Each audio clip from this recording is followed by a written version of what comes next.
Hello students, welcome back to my YouTube channel Biology Classes. Class 9 chapter 2 हम study कर रहे थे। तो इस चैप्टर का ये पार्ट 2 हम स्टार्ट करने जा रहे हैं, जिसमें हमें सबसे पहले कुछ इंपॉर्टेंट टर्म्स हैं इस चैप्टर के, जिनके बारे में समझना है। जैसे कि प्रोटोप्लाज्म, सब इंपॉर्टेंट टर्म्स हैं।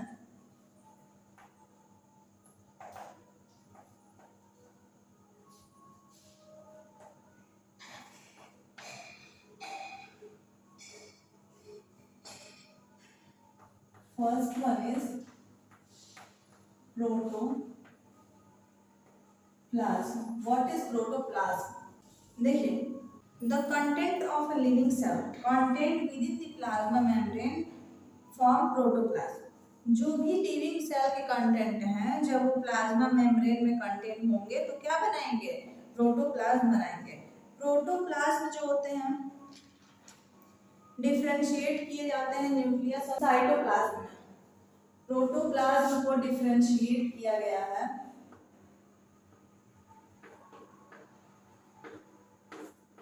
न्यूक्लियस में और साइटोप्लाज्म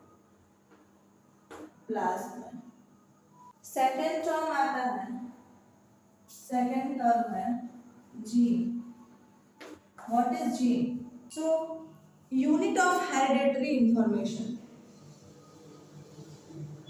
जीन क्या है? यूनिट है किसकी? Hereditary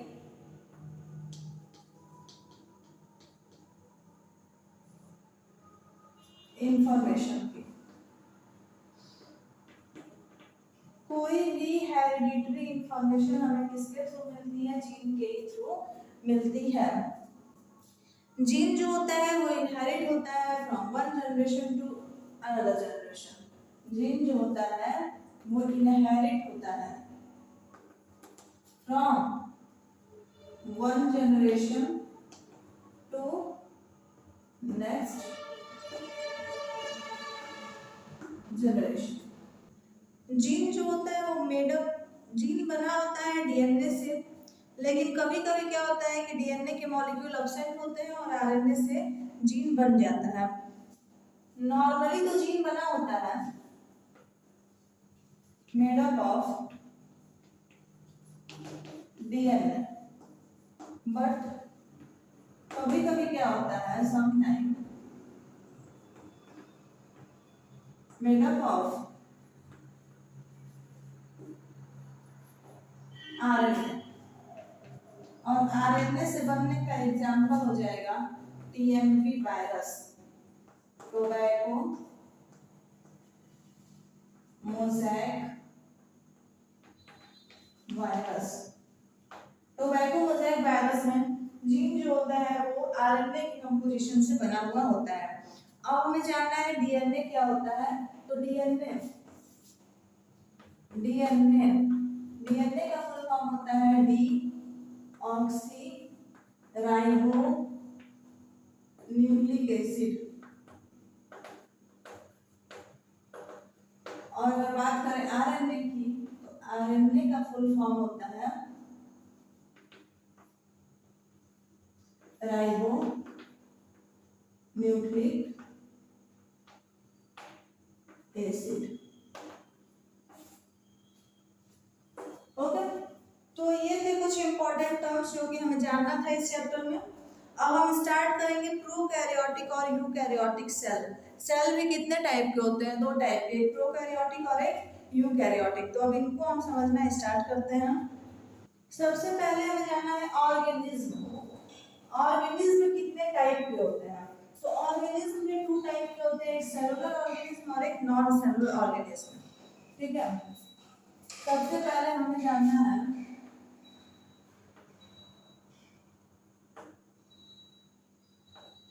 organism. तो ऑर्गेनिज्म में टू टाइप के होते हैं, एक होते हैं नॉन सेलुलर और एक होते हैं सेलुलर। नॉन सेलुलर जो होते हैं वो does not contain any cell, इसमें कोई भी सेल कंटेन ये नहीं करते हैं। इसके एग्जांपल हो जाएंगे वायरसेस। वायरसेस जो होते हैं वो एक भी सेल कंटेन नहीं करते हैं। वही सेलुलर ऑर्गेनिज्म जो होते हैं वो कंटेन वन और मोर सेल। तो इसके एग्जांपल हो जाएंगे बैक्टीरिया,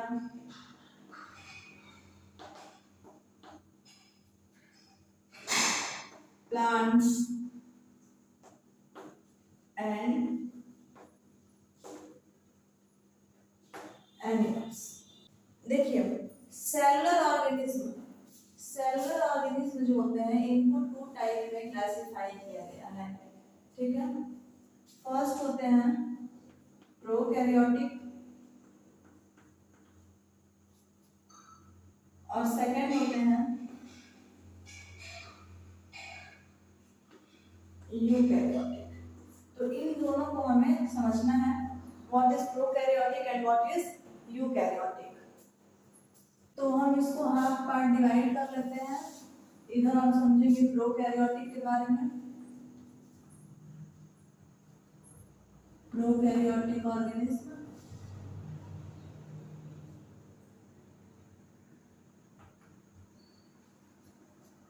और इधर हम समझेंगे यूकैरियोटिक ऑर्गेनिज्म।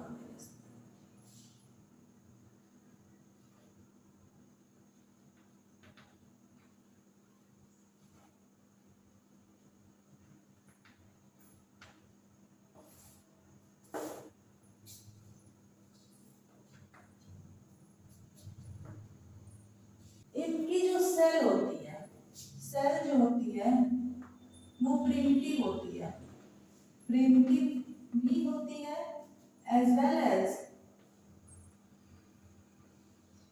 इनकम्प्लीट भी होती है। इनका सेल कैसा होता है, प्रिमिटिव और इनकम्प्लीट। नेक्स्ट पॉइंट है, इनके पास do not have well developed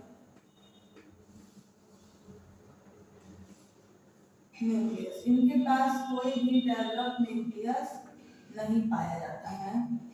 इनके पास कोई ऐसे ऑर्गेनल्स नहीं पाए जाते हैं जो कि मेम्ब्रेन बाउंडेड हो। तो नो मेम्ब्रेन बाउंडेड ऑर्गेनल्स, तो ऐसे कोई ऑर्गेनल्स नहीं पाए जाते हैं जो कि मेम्ब्रेन बाउंडेड हो। ये जो होते हैं, जो प्रोकैरियोटिक ऑर्गेनिज्म यानी कि प्रोकैरियोट्स होते हैं, वो generally single celled micro organism होते हैं। सिंगल सेल्ड माइक्रो ऑर्गेनिज्म होते हैं। माइक्रो ऑर्गेनिज्म होते हैं। चूंकि इनका डिफाइंड न्यूक्लियस नहीं है, डेवलप न्यूक्लियस नहीं है, इसलिए हम इन्हें कहते हैं न्यूक्लियोइड।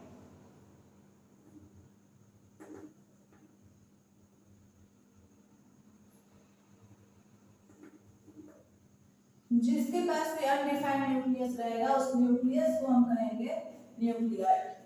इनके एग्जाम्पल्स हो जाएंगे आर्कियोबैक्टीरिया,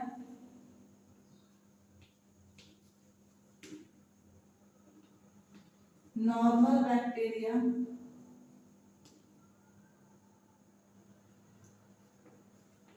साइनोबैक्टीरिया।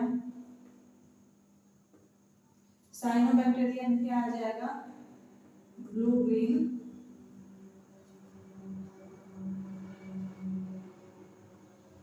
एल्गी, ठीक है। ये हो गए इनके एग्जाम्पल्स।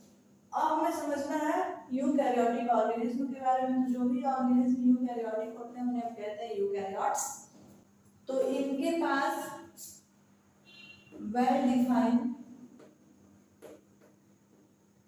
न्यूक्लियस प्रेजेंट होता है।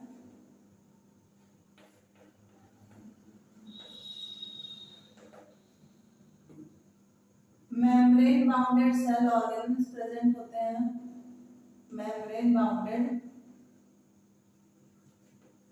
ऑर्गेनल्स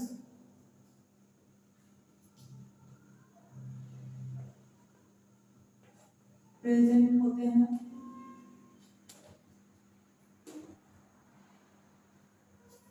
इसमें जो ऑर्गेनिज्म आते हैं वो लार्ज होते हैं एंड कॉम्प्लेक्स ऑर्गेनिज्म होते हैं। Complex in the sense well defined. ये जो होते हैं कॉन्टेन करते हैं, contain more than one chromosome. अब आपके मन में डाउट आएगा व्हाट इज क्रोमोसोम, तो क्रोमोसोम के बारे में हम डिटेल स्टडी करेंगे अपनी आगे वाली टॉपिक्स में। ओके, अभी बस इतना समझना है कि ये कंटेन करते हैं मोर देन वन क्रोमोसोम, एक से अधिक क्रोमोसोम ये कंटेन करते हैं। सेल डिवीजन इनके अंदर होता है।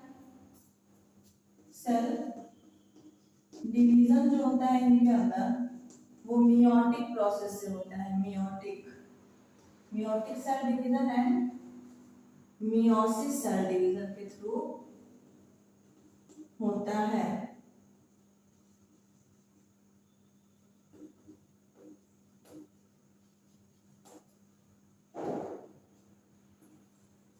इनके एग्जांपल्स हो जाएंगे protozoa, fungi, plants and animals.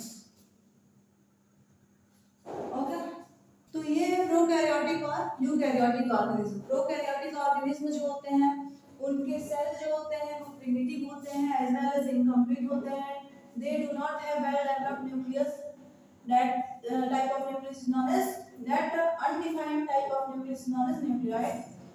They have no membrane bounded organelles present. They generally single cell organism. In this generally single cell microorganism involved. For example, Archaebacteria, Bacteria, Cyanobacteria contain chlorine, algae. And in eukaryotic organism, well defined nucleus is present as well as membrane bounded organelles present. Large and complex organisms are present in eukaryotic. Large and complex organisms are present in eukaryotic organisms as well as contain more than one chromosome. Cell division occur in the process of meiotic as well as meiosis cell division. Just for the sake of example of eukaryotic organism, they represent protozoa, fungi, plants as well as animals. Okay, अब हमें जानना है division of labour. एक topic है, छोटा सा point है, that is division of labour. What is division of labour? आप लोगों के लिए एक वर्क मैं यहाँ पे दे रही हूँ जिसमें कि आपको न्यूक्लियस और न्यूक्लियोइड के बीच का डिफरेंस पता करना है। Difference between nucleus and nucleoid आप लोगों को पता करना है और इसका आप लोग आंसर कमेंट सेक्शन में मेंशन करिएगा। और अगर आप लोगों को इस क्वेश्चन में कोई डाउट रहता है न्यूक्लियस और न्यूक्लियोइड के डिफरेंस में, तो आप लोग उसे भी मेंशन करिएगा डाउट को, मैं उस डाउट को क्लियर करूंगी। ओके, अब हमें पढ़ना है डिवीजन ऑफ लेबर जो कि हमारा नेक्स्ट टॉपिक है। So let's start. So our topic is division of labour.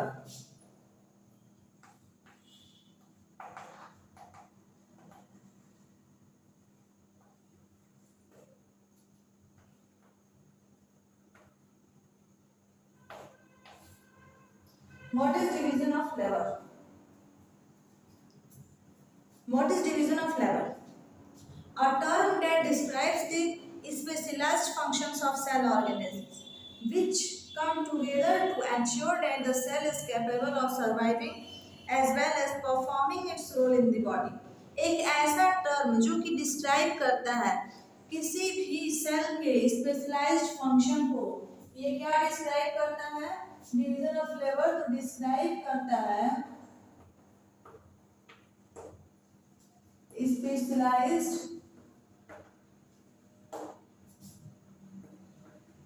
Function इसका ऑफ सेल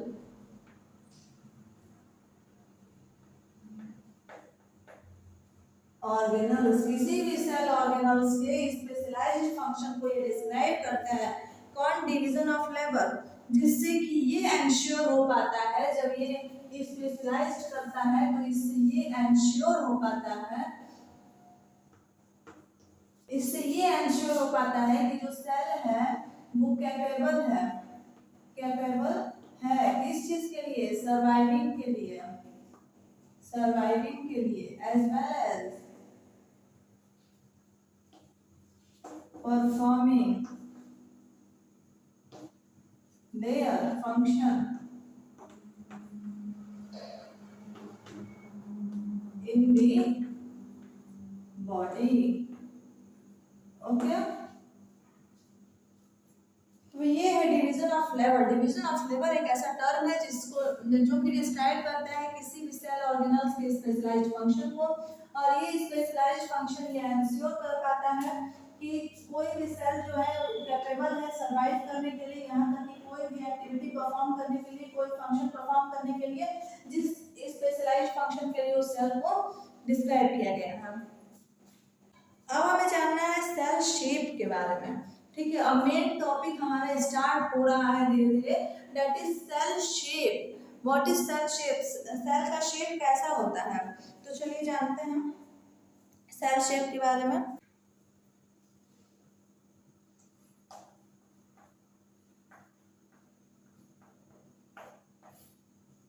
देखिए, सबसे पहले बात करें यूकैरियोटिक का। यूकैरियोटिक सेल का जो शेप होता है वो होता है स्फेरिकल। किसी भी सेल का जो शेप होता है, सेल शेप जो होता है वो वेरिएबल भी हो सकता है और फिक्स भी हो सकता है। वेरिएबल शेप जो होता है वो हमें अमीबा में दिखता है, अमीबा में, एंड WBC में दिखता है, यानी कि व्हाइट ब्लड सेल में दिखता है। जब ब्लड सर्कुलेट होता है, ब्लड का सर्कुलेशन होता है, ब्लड सर्कुलेशन जब टेक प्लेस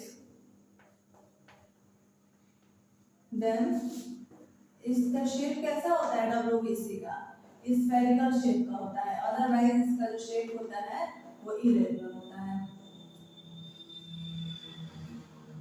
अगर हम बात करें फिक्स्ड शेप किसका होता है, तो फिक्स्ड शेप होता है प्लांट्स का एंड एनिमल्स का। फिक्स्ड शेप होता है प्लांट्स और एनिमल्स का। यूनिसेलुलर ऑर्गेनिज्म की अगर हम बात करें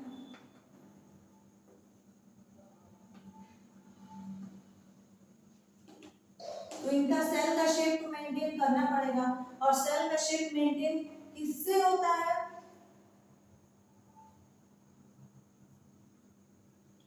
बाय टफ प्लाज्मा मेम्ब्रेन। इनके अंदर टफ प्लाज्मा मेम्ब्रेन प्रेजेंट रहती है, as well as through exoskeleton. इसकी वजह से होता है इसका शेप फिक्स, ठीक है। इसका शेप मेंटेन, यूनिसेलुलर ऑर्गेनिज्म के शेप कैसे मेंटेन होते हैं? तो टफ प्लाज्मा मेम्ब्रेन की वजह से और एक्सोस्केलेटन की प्रेजेंस की वजह से। और वहीं अगर हम बात करें मल्टी सेलुलर ऑर्गेनिज्म की, मल्टी सेलुलर ऑर्गेनिज्म की, तो इनका जो सेल शेप होता है वो डिपेंड करता है फंक्शनल एडाप्टेशन पे, कि इनका फंक्शन कैसा है उसके हिसाब से, फंक्शनल एडाप्टेशन पे, as well as surface tension पे,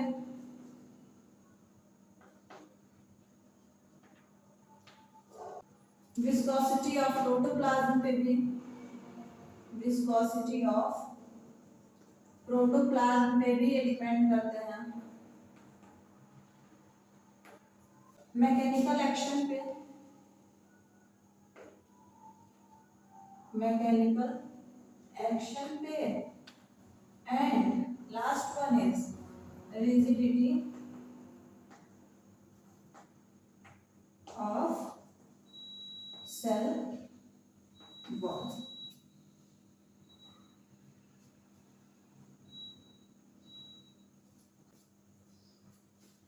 देखिए सेल शेप की अगर हम बात करें तो यूकैरियोटिक सेल जो होते हैं उनकी शेप स्फेरिकल होते हैं। वही अगर हम बात करें सेल शेप वेरिएबल और फिक्स किसके होते हैं, तो देखिए वेरिएबल जो होते हैं सेल शेप वो अमीबा के होते हैं और डब्ल्यूबीसी यानी कि व्हाइट ब्लड सेल के होते हैं।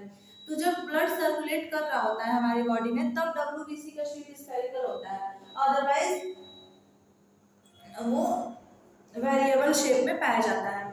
वही अगर हम बात करें फिक्स्ड शेप किसका होता है, तो प्लांट्स और एनिमल्स का जो सेल का शेप होता है वो फिक्स्ड होता है। यूनिसेलुलर देखिए हम प्लांट्स और एनिमल्स के सेल की शेप के बारे में भी स्टडी करेंगे, इनके सेल को हम ड्रॉ करना सीखेंगे, क्योंकि प्लांट्स और एनिमल्स के जो सेल का स्ट्रक्चर होता है वो मोस्ट ऑफ द एग्जाम्स में पूछ देता है। अक्सर आप लोगों के एग्जाम में प्लांट्स और एनिमल के सेल के शेप को पूछ सकता है, ठीक है। अब हम बात करें यूनिसेलुलर ऑर्गेनिज्म की, तो इनका जो सेल शेप होता है वो मेंटेन होता है प्लाज्मा मेम्ब्रेन जो कि टफ होती है उससे और एक्सोस्केलेटन के थ्रू मेंटेन करता है, ठीक है। और अगर बात करें मल्टीसेलुलर ऑर्गेनिज्म की, तो इनका जो सेल शेप होता है वो डिफाइन होता है या फिर मेंटेन होता है फंक्शनल एडाप्टेशन के थ्रू, सरफेस टेंशन के थ्रू, विस्कोसिटी ऑफ प्रोटोप्लाज्म की विस्कोसिटी के through, as well as mechanical action, and last में रिजिडिटी ऑफ सेल मेम्ब्रेन के थ्रू क्या होता है, मल्टीसेलुलर ऑर्गेनिज्म के सेल शेप मेंटेन होता है। देखिए सेल का भी बहुत सारे शेप होते हैं जैसे कि polyhedral, spherical, spindle shape, elongated, branch, discoid. अगर हम स्फेरिकल शेप ऑफ सेल की बात करें तो इसका एग्जांपल हो जाता है eggs of many animals, eggs of many animals. Spindle shape आपको दिखेगा मसल फाइबर में, इलोंगेटेड शेप दिखेगा नर्व सेल्स में, ब्रांच्ड शेप दिखेगा क्रोमेटोफोर्स में, ठीक है, और स्किन के पिगमेंट्स में, और डिस्कॉइड शेप मिलेगा आपको एरिथ्रोसाइट्स यानी कि आरबीसी में, रेड ब्लड सेल्स में। अब हमें पढ़ना है cell size, size of cell क्या होता है, ठीक है, ये भी वैरी करता है अलग अलग ऑर्गेनिज्म में। तो चलिए समझ लेते हैं इसे भी कि सेल का साइज क्या होता है। अब हमें पढ़ना है सेल साइज के बारे में। Cell size, size of cell, cell का साइज कैसा होता है, सेल साइज। देखिए जो सेल का साइज होता है वो भी वेरी करता है अलग अलग ऑर्गेनिज्म में, ठीक है। कुछ प्लांट सेल और एनिमल सेल ऐसे होते हैं जिनको हम अपनी नेक्ड आई से देख सकते हैं, इजीली देख सकते हैं। कुछ सेल ऐसे होते हैं जो कि सिर्फ और सिर्फ माइक्रोस्कोप के थ्रू ही विजिबल होते हैं, जो कि हम अपने नेक्ड आई से नहीं देख सकते हैं, माइक्रोस्कोप के थ्रू ही देख सकते हैं। स्मॉलेस्ट सेल की अगर हम बात करें कि स्मॉलेस्ट सेल कौन सा है, ठीक है, सबसे स्मॉलेस्ट सेल तो ये है माइकोप्लाज्मा, माइकोप्लाज्मा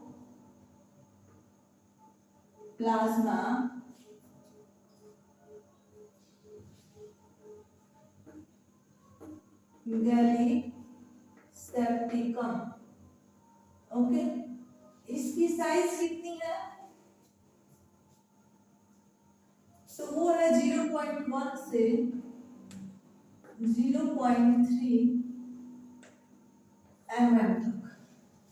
अगर हम बात करें smallest cell in human body, human body में अगर हम स्मॉलेस्ट सेल की बात करें तो ये होता है स्पर्म सेल, स्पर्म सेल जो कि होता है 4 mm का। नेक्स्ट आता है लार्जेस्ट सेल, लार्जेस्ट सेल। तो लार्जेस्ट सेल होता है egg of ostrich, egg of ostrich,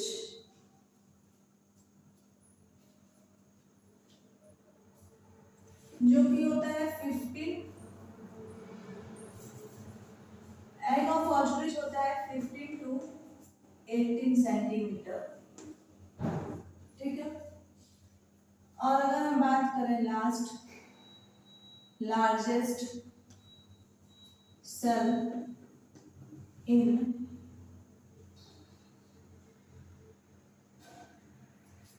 human body,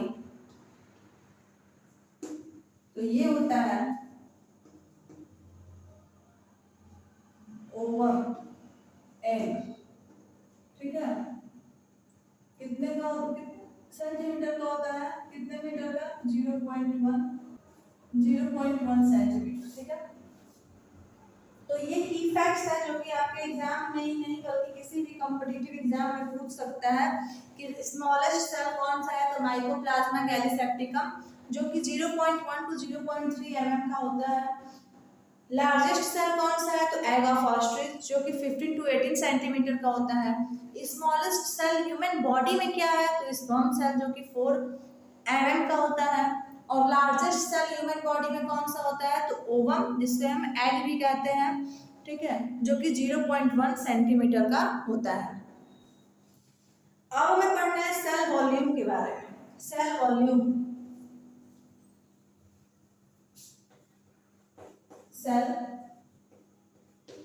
volume, तो ये तो टॉपिक से समझ में आ रहा होगा कि क्या है इसमें। सेल वॉल्यूम क्या है कि refers to the amount of space inside a cell and is primarily determined by the amount of water in the cell। देखिए, ये डिटरमाइन करता है स्पेस को, कहाँ की स्पेस को, इनसाइड दी सेल, ठीक है, और as well as amount of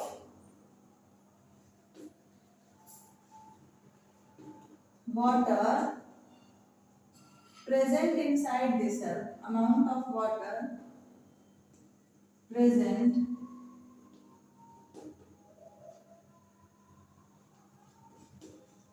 inside the cell,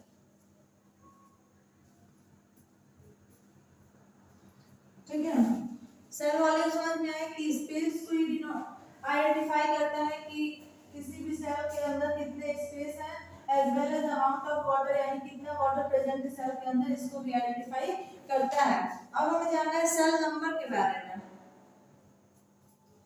cell number, cell number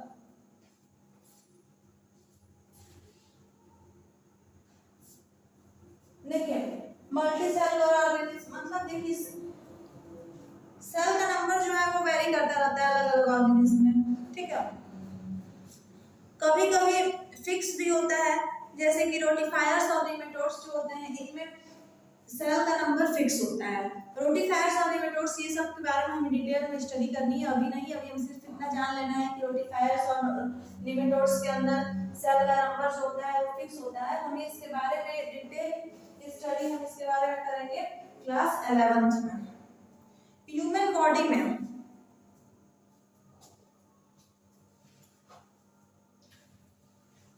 देखिए, human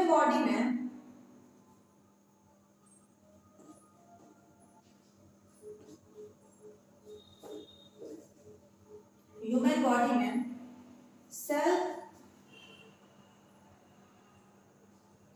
approximately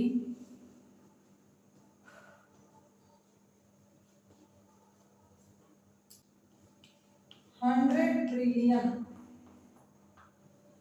it's not million, it's trillion, 100 trillion cells जो होते हैं वो प्रेजेंट रहते हैं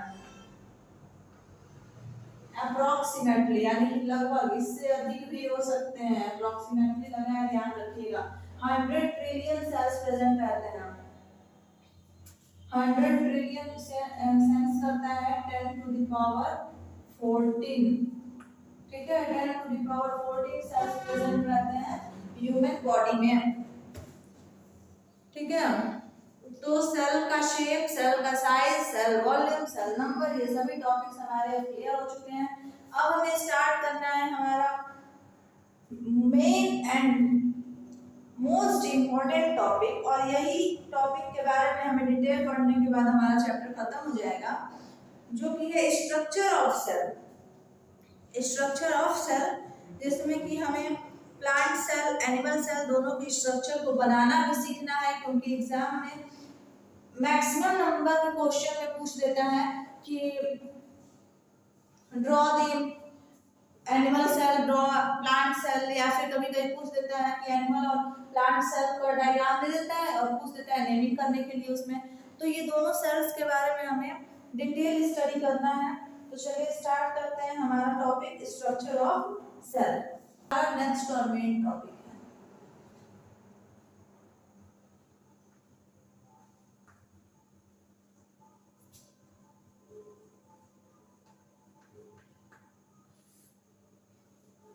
जिसमें हम सबसे पहले स्ट्रक्चर समझेंगे एनिमल सेल का।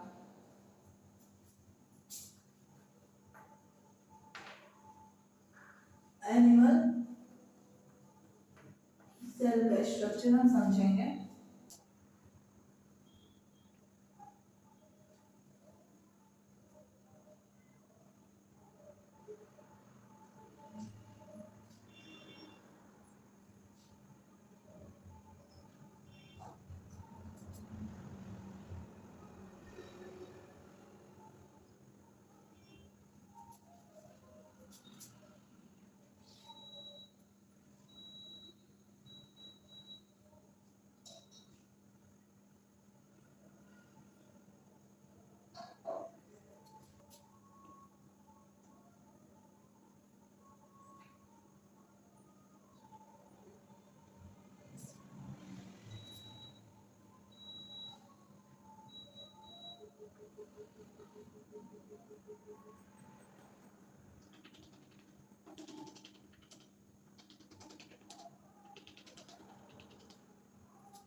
स्ट्रक्चर जो है ये एनिमल सेल का स्ट्रक्चर, जो कि मोस्ट इंपॉर्टेंट है एग्जाम के पॉइंट ऑफ व्यू से।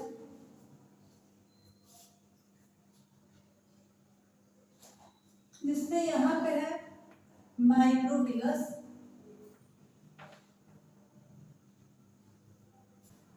पिनोसाइडोटिक,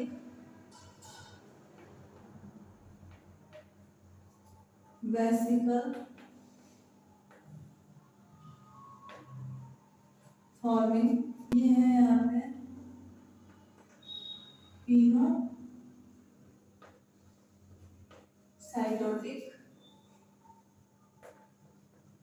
वेसिकल, माइक्रोट्यूब्यूल,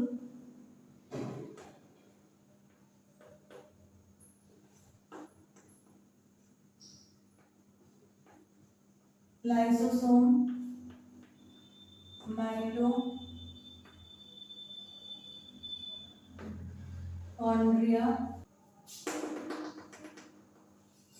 फ्री राइबोसोम,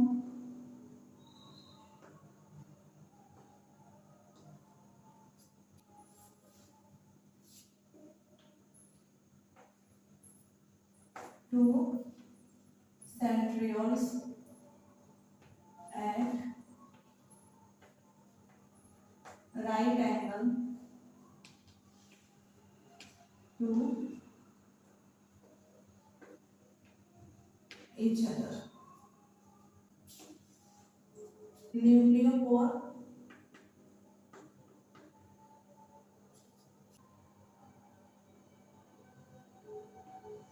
ये है न्यूक्लियर इवेलप, न्यूक्लियर इवेलप, न्यूक्लियोलस,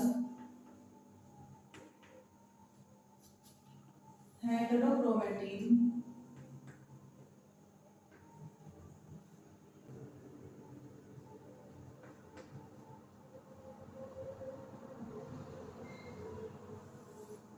यूक्रोमेटिन,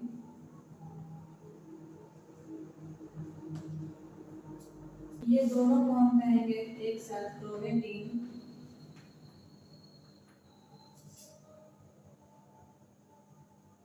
और ये सबको हम एक साथ कहेंगे न्यूक्लियस। ठीक है, ये नॉर्मली है आपका साइटोप्लाज्म, ये है एंडोप्लाज्मिक रेटिकुलम, बाउंडेड साइटो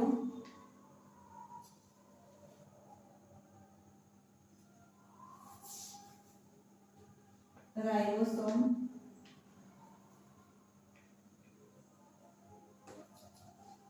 यहाँ है rough endoplasmic reticulum, ER in the sense endoplasmic reticulum, ये है माइक्रोफिलामेंट्स, एक बात ध्यान रखिएगा माइक्रोफिलामेंट्स को हम लोग एक्टिन फिलामेंट भी कहते हैं। ठीक है,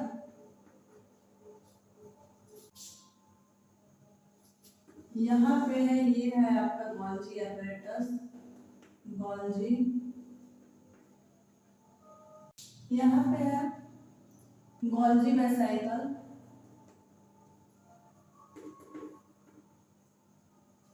ये रहा आपका secretary vesicle,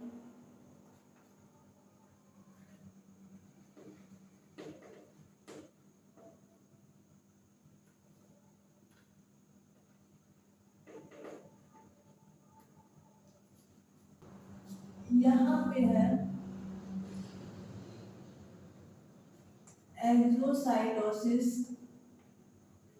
of excretory product, और एक यहाँ पे पॉइंट पाया जाता है जिसको हम कहते हैं एब्जॉर्प्शन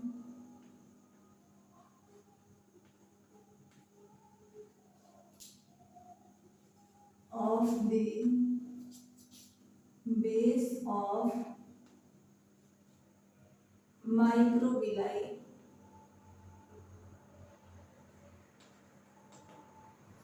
ओके, ये है स्ट्रक्चर एनिमल सेल का, जो कि मोस्ट इंपॉर्टेंट है in the exam point of view. Okay, अब हमें ड्रॉ करना है प्लांट सेल का स्ट्रक्चर। ये दोनों स्ट्रक्चर हम ड्रॉ कर लेते हैं। एनिमल सेल क्लियर है, अब हमें ड्रॉ करना है प्लांट सेल का स्ट्रक्चर, जो कि हम करेंगे अपने नेक्स्ट पार्ट में। तो इस पार्ट में इतना ही। ओके, तो continue your support. Okay, share this channel as more as you can to the students of class 9 to 12 as you can possible, as share. Okay, thank you.